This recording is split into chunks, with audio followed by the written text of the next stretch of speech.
rasten litt obehag. Ja, det skulle han være.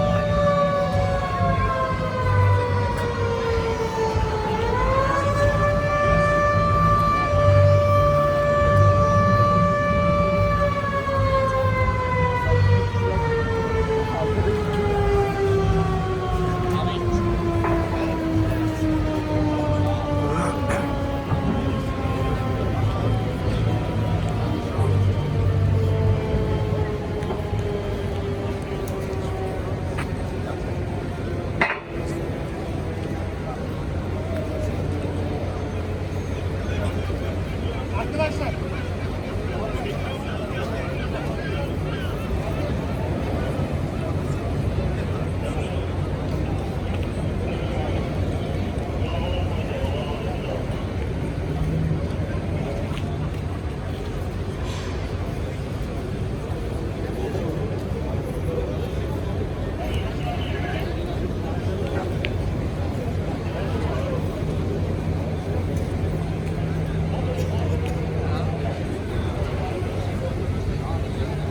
Tøft.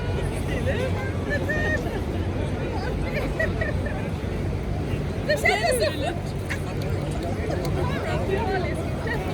Men det som jeg lurer på nå, så nå er det de der båtene der som hjelper til, fordi at han sklei jo bare Ja, ut. taggbåt. Ja, så är det din tøyfri som tar snappen.